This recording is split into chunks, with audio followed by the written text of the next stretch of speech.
साथियों, एक समय की बात है। एक छोटे से गांव में हरिराम नाम का एक बुढ़ा आदमी रहता था। वो एक पैर से अपाहिज था। वो अपनी पत्नी शांति देवी और 15 साल की बेटी लक्ष्मी के साथ रहता था। बूढ़ा और अपाहिज हरिराम जवान होती हुई बेटिया की शादी की चिंता में खटिया पे करवटें बदल बदल कर अपनी नींदें निछावर करने के सिवा और कर भी क्या सकता था।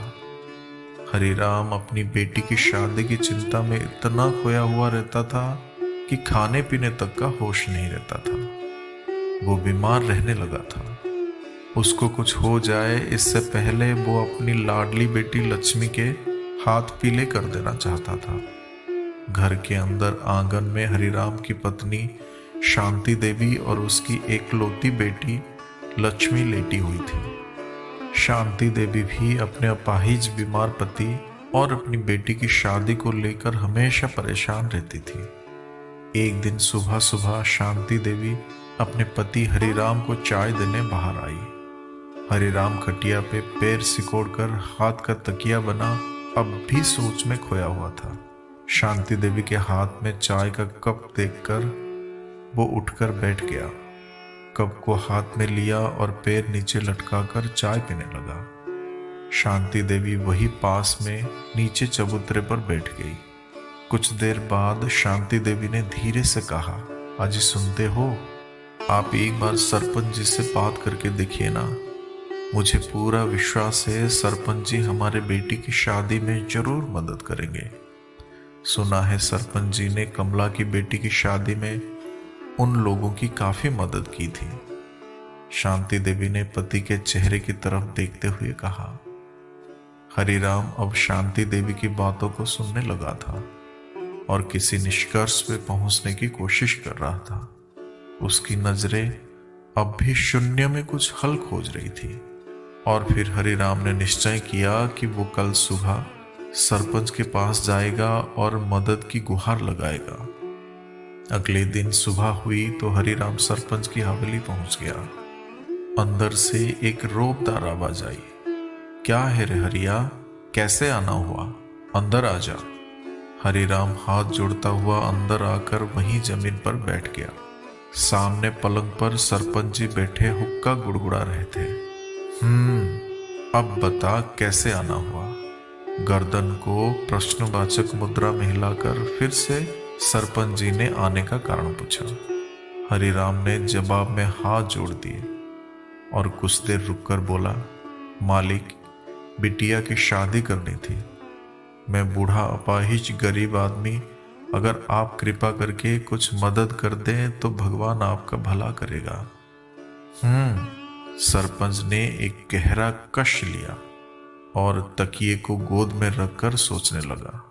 हरिराम की नजरें बड़ी उम्मीद के साथ सरपंच के चेहरे पर टिक गई।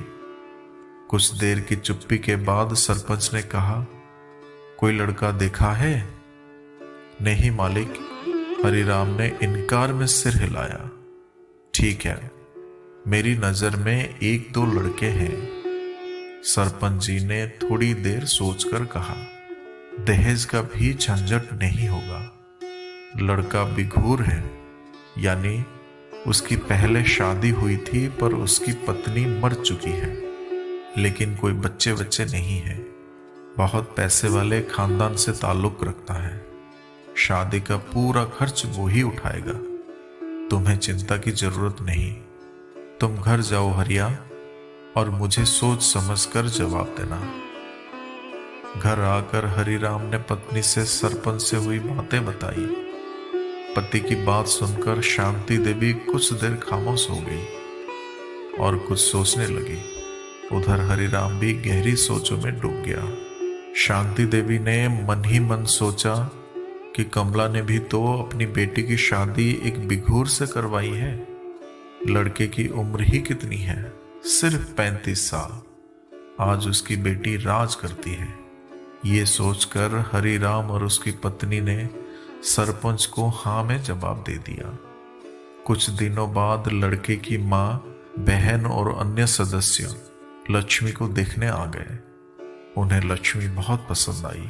और जाते वक्त लक्ष्मी के लिए गहने और कपड़ों का ढेर छोड़ गए। हरिराम और उसकी पत्नी बहुत खुश थे। मासूम लक्ष्मी भी गहने और कपड़ों को देख उछलने लगी थी। वो अपनी सहेलियों को ससुराल पक्ष की तरफ से मिली हुई चीजों के बारे में बताते बताते नहीं थकती। आज इस गरीब परिवार में खुशी ने अपना दामन फैला दिया था, लेकिन खुशी को गरीब का घर ज्यादा देर रास नहीं आता। आखिर वो दिन आ ही गया। हरिराम के घर में खुशियों का माहौल था। बारात आ चुकी थी। पर ये क्या, शादी के मंडप पे 50 साल के दूल्हे को देख हरिराम और शांति देवी दोनों हक्का बक्का रह गए। शांति देवी ने हरिराम को एक तरफ ले जाकर कुछ कहा। हरिराम मंडप से बाहर आया और दूल्हे के परिवार वालों के साथ खड़े सरपंच जी की तरफ हाथ जोड़कर कुछ कहना चाहा। हरिराम की परेशानी समझ सरपंच खुद उसके पास आया और उसे एक तरफ ले जाकर पूछने लगा, क्या हुआ हरिया, क्यों परेशान हो?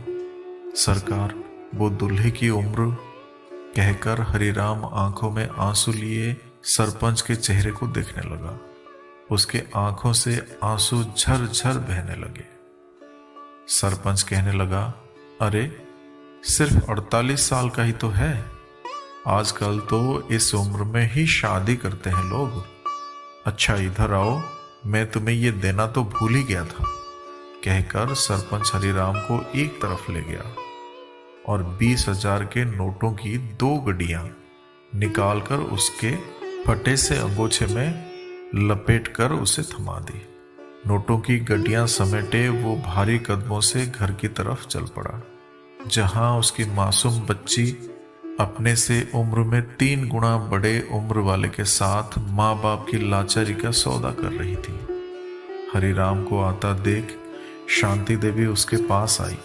हरिराम ने नोटों की गड्डियां उसको थमा दी और खुद बाहर चला गया।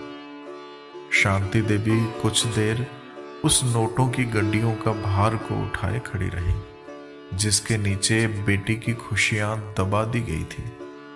आखिर बूढ़े माँ बाप को गुजर बसर के लिए काफी पैसे देकर लक्ष्मी विदा हो गई। साल दर साल गुजरते गए।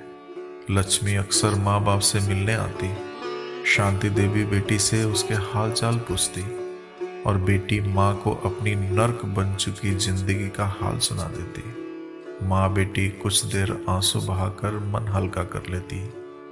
शांति देवी फिर पति के सामने बेटी के दुखों का रोना रोती और फिर बूढ़े माँ बाप मिलकर बेटी के दुख में शामिल होकर आंसू बहाने लगते।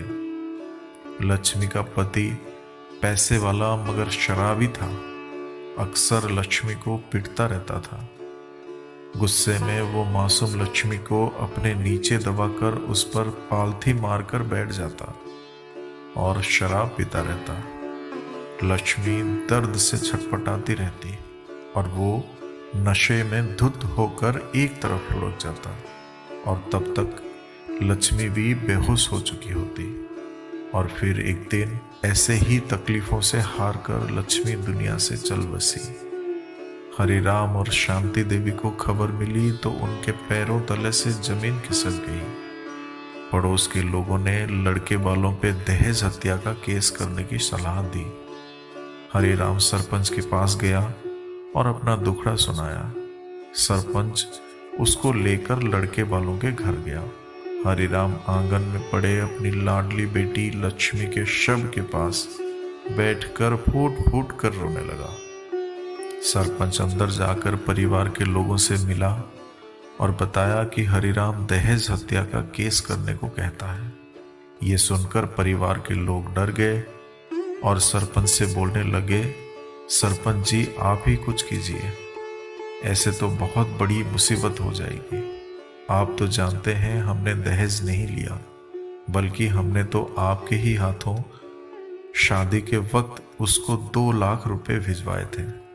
सरपंच बोला, हाँ, वो तो मैंने उसको शादी के वक्त ही दे दिए थे। अब ऐसा करो 4-5 लाख देकर मामला रफा दफा करवा दो। मैं हरिराम को वो पैसे देकर समझा बुझाकर चुप करवा दूंगा। सरपंच ने फुसफुसाकर परिवार वालों को कहा। कुछ देर बाद सरपंच बेटी से लिपटकर रोते हुए हरिराम के पास आया, उसे उठाया और बाहर अपनी जीप में बिठाकर वापस गांव ले गया। अपने घर के बाहर जीप को रोका और हरिराम के फटे अंगोछे में फिर से 20,000 की 2 गड्डियां डालकर कहा, देखो हरिया, जो होना था वो तो हो गया, उन्हीं को कौन टाल सकता है। वो लोग बहुत पैसे वाले हैं, पुलिस केस में उनसे लड़ना तुम्हारे बस की बात नहीं है। फिलहाल तुम ये पैसे रखो, मैं आगे उन लोगों से बात करूंगा, अब तुम घर जाओ। अब हरिराम अपनी आंखों में आंसू का सैलाब लिए भारी कदमों से अपनी एकलौती बैसाखी को बगल में दबाए अपनी एकलौती लाडली बेटी लक्ष्मी की याद में फूट फूट कर रोता हुआ घर की तरफ चल पड़ा।